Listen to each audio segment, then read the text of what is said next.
Hi guys, and welcome back to another episode of the Madden 17 Road to Glory, where we've still spent no actual money on the team. And as you can see in the top right hand corner, we've got a hell of a lot of more coins than we actually had in the last episode, and that is not all. I will show you exactly what team we've upgraded to from last episode. So last episode, the team was alright, but it could have been a lot better considering the coin balance we have, and it still can be. I'm still waiting on players for a few positions, but as you can see, our best lineup is now a 90 overall. That's absolutely phenomenal considering we haven't spent any money on the game. Except this Von Miller card who's limited use. Everyone else is someone we've managed to trade up to, and I'm insanely impressed with how well the team is doing considering we haven't spent any money on the team. Overall, basically 89, 90 overall, but I'll go with a 90 overall if we put Von Miller in there. I'll probably upgrade at least one position anyway to get the overall up. Probably the defensive tackle, because that is bringing it down quite a bit. But as you can see, we have got a lot of good legends in the team now. We've got Javon Curse. We have also got a new pickup in Charles Haley, who looks like a very good card. As you can see, him and Javon Curse together should play very, very well. They complement each other pretty well on the pitch, you know, pass rushers, whereas we're going to have very solid defensive linemen over time. We've also got Mel Blount, and we managed to get him for quite cheap, considering he's going for about 200k at the moment. You can see he's so much better than every other player we have. I mean, Patrick Peterson makes plays, and so does Joe Hayden, but Mel Blount, I haven't actually used him yet, and I'm very, very excited to use him because he just looks phenomenal. Those stats just look unbelievable. He's 6'3", he's quick, 90 speed is quick, considering most wide receivers, they don't go above 90 speed at the moment. They're roughly high 80s, maybe 91 I think is the best wide receiver speed you're going to come up against regularly at the moment. So he'll be able to keep up with them. He's 6'3", so he's actually taller than quite a few receivers. And he's got 90s across the board pretty much. He's a very good lockdown corner for us. And I'm so excited to use him. Also got my man Larry Wilson in there. Can't fault him. He's been absolutely incredible for the team. Lawyer Malloy as well. Still got him in. We actually sold him.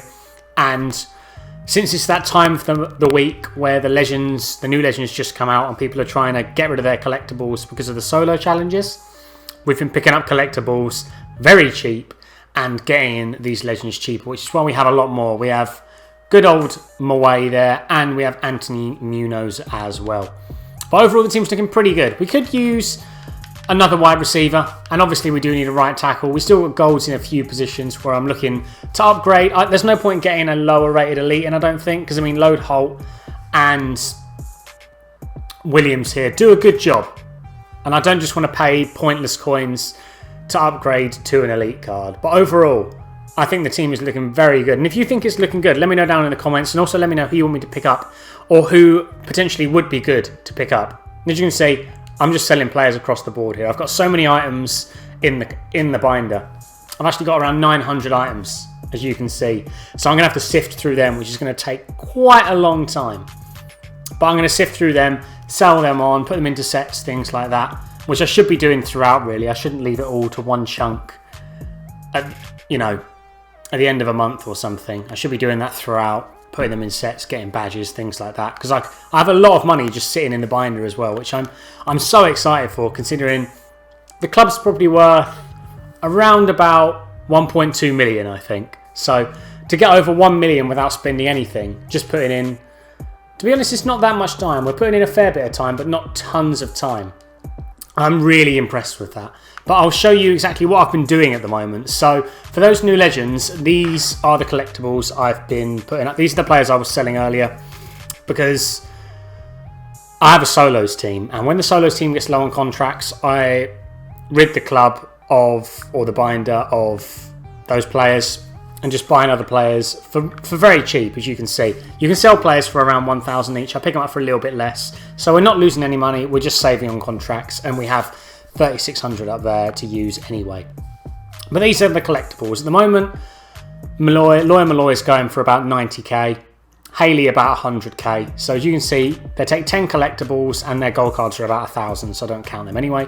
But we're getting the Loy Malloy collectibles and the Haley collectibles. So I'll start with the Haley ones actually.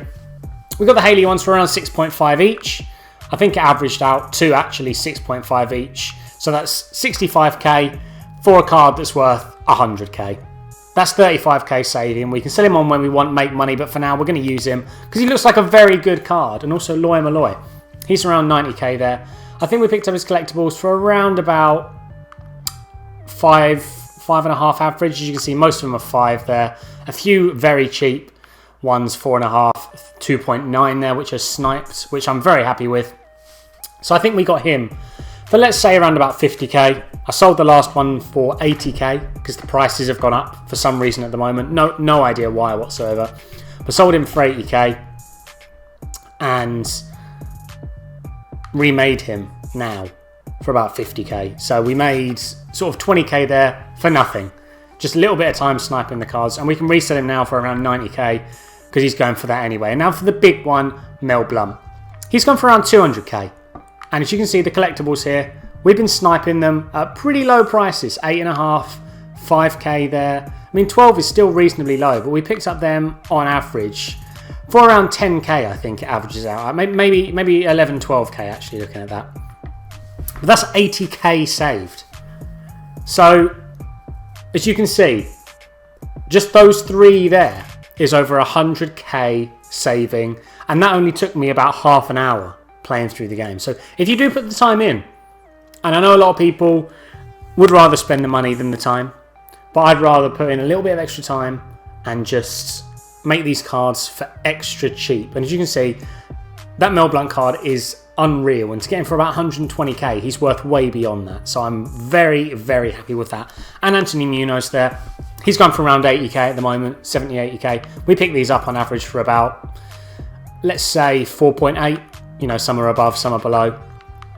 2.71 in there. And that's another 30k just for nothing. So if you guys do put in a little bit of time, if you don't try and snipe legend collectibles, it's the easiest way to make coins. It's a solid way to make coins because if you work out the rough price, if you know the rough price of the collectible and you can just get it for less than 10% under, someone's going to be wanting to make this legend, so it will definitely sell. There's a 100% chance of it selling for the average price over time. So if you don't do that, definitely look into doing it. And I was thinking about doing shields, but I didn't think it'd be worth my time to go through him. But I managed to get one for 6.8k, and I just resold it for 9k because they're going for about 9k anyway. But it's just taking the time to snipe the collectibles is definitely worth it. So I'm not sure whether I'll go through it. I'll see if there are any cheap ones going at the moment. Just as a little refresher. I know I do this in pretty much every episode, but it will really benefit you if you do it. And I just want to show how beneficial it really is, because I don't know if some people appreciate how beneficial it actually is to do this. So what I'll do is, just as an example, I will go Shocky there, just to show you how much you can make off it. So he will be, I think he's one of the guys who's 10 collectibles plus the gold card. So 4.4 for a collectible there. I can get these 10 for, I don't know, that'll be about 47k. And he is selling for 70k. So if I get all of them 47k, just put them in the set with the gold card and relist that for 65k, it will sell pretty quick, and that's an easy 10k. So I'm not going to do it just because I'm recording at the moment, because it will take a little while to buy all the pieces, list them up.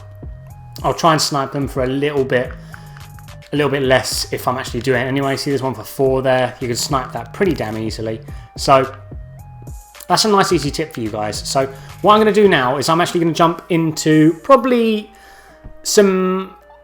I might put me just making the sets into the video, and I'll do a little bit of talking over that about how the game's going at the moment, how I feel my channel's doing as well, actually, because I might make this a little channel update as well, because we did just hit 2.5k subscribers. So if you haven't subscribed to the channel, don't forget to subscribe. You know, we're getting up there. We're getting towards the bigger boy end of Madden creators, I think. I think most people tend to stay under 1,000, so we're definitely doing pretty well, and I'm very happy with how the channel is going. So thank you guys for all the support. It's phenomenal, the support that I do get from you guys. I really appreciate every comment that you do make on the channel. I try and reply to all of them.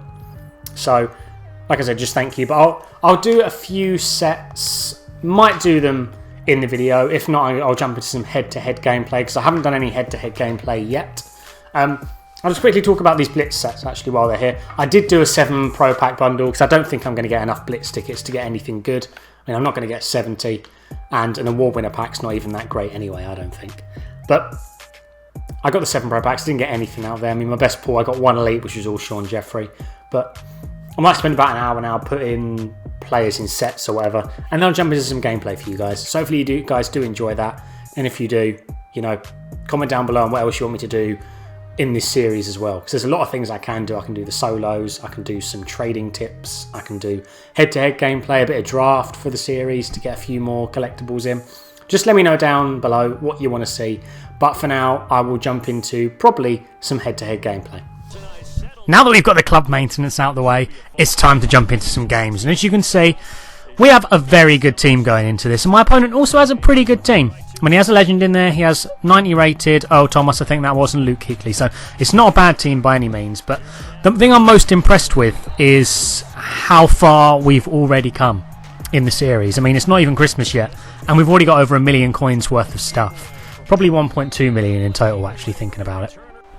But my opponent forces me to punt there, so it shows you that it's not entirely up to the team to show how good you are. I mean, obviously the team does help a hell of a lot, but as my opponent shows here, he's got an 85 Todd Gurley, and his first play on offense of the game, he takes me for 6, which is quite annoying, to be honest, considering I thought, with a good team you think, oh, I'm just going to breeze past this guy, it should be easy enough, but it wasn't. So I had to turn on the A game pretty much from now on.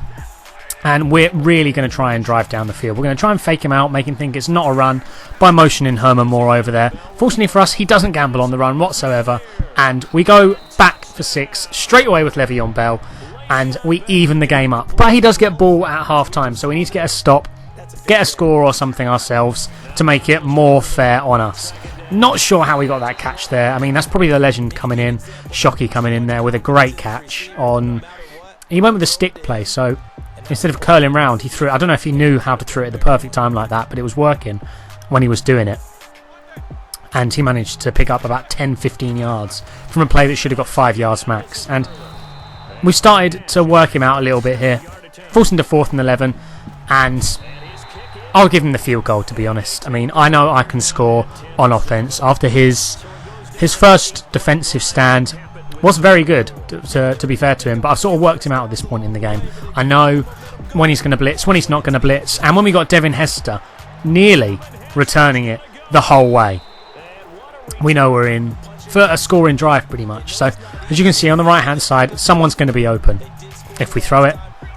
I think a run might be a little bit better though, so we're going to run to that side. We've got some good blockers on that side. Herman Moore is a fantastic blocker, as you can see there. Le'Veon Bell gets off the tackle, and instantly we're back in the lead. So he had a 10-7 lead for 1 play, and it's 14-10, and it's a very high scoring game at this point. It's just gone into the second quarter, and it's already 3 touchdowns have already been scored. So it's a very exciting game, which is nice to see, because I look at a lot of defensive stands in games at the moment. So this is a good one for us to start with here. He throws it deep, it gets batted up in the air, and that's Morgan Burnett coming up with a great catch, great interception there. And the running was just working well this game, so I see no reason not to go for the run wherever I possibly can. And we go to Le'Veon Bell there. It doesn't actually do us any justice there. We only get 1 yard, but I'm trying to run the clock down a bit. It's only coming into the second quarter, but if I run the clock down a bit, I know he can't score because his offense was very run-based. So for us, I just needed to wind down the clock a bit. We throw to Dallas Clark, who is my favourite tight end in the game at the moment, because I haven't got that 90 Eric Ebron. I might upgrade to him at some point. Don't know if it's an upgrade. I might change to him at some point, I should say. But Dallas Clark for now does a very good job. My opponent quit here. Fair play to him. I mean, I thought he could have come back and won the game because it was a very close game, but 20-10 down, he quits. And we're going into the second game. So 95 Antonio Brown, 94 Jadeveon Clowney, and Mel Blount there. And we're going up against, to be honest, it was a bog standard team. As you can see there, his best players were some elite guys.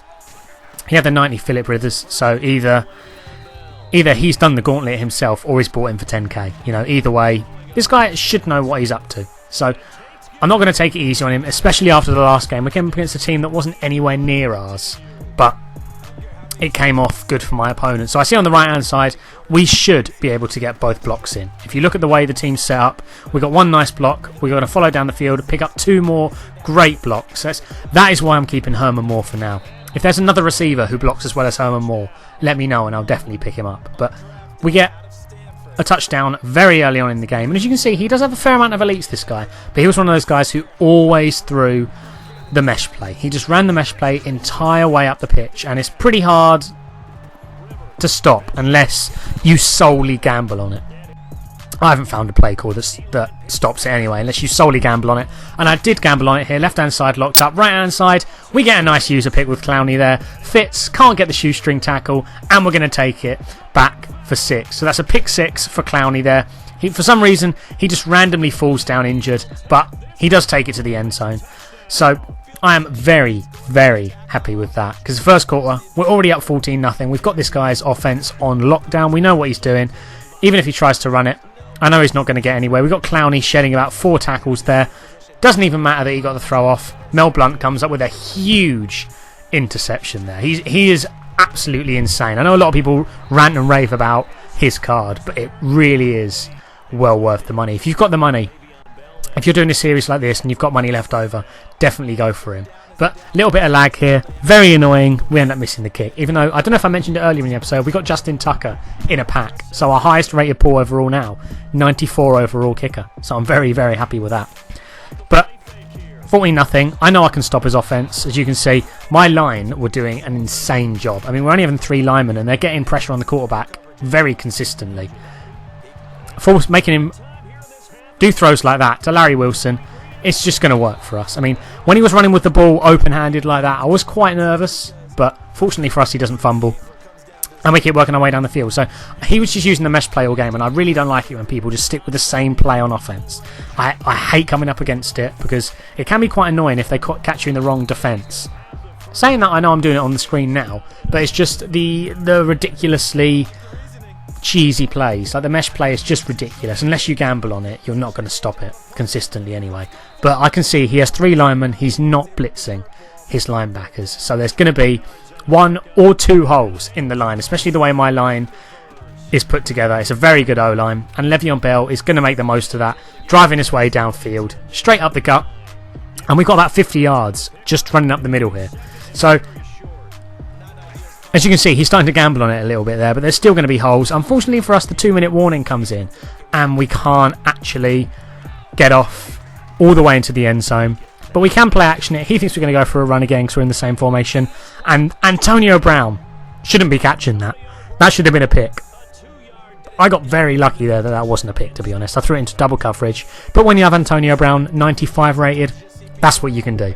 And since we haven't spent any money on this account and we've got players that good, I'm just overjoyed with how the series is going. We get a huge hit there. That's a horrible hit. You could, if there was the sound in the game for it, you'd hear that guy scream from the pain of that hit. But that's the end of the episode. We get 2 wins with the team, 28-0 on the second one. Hopefully you guys have enjoyed the video. If you have, smash a like on it. Also subscribe to the channel, and I'll see you guys soon.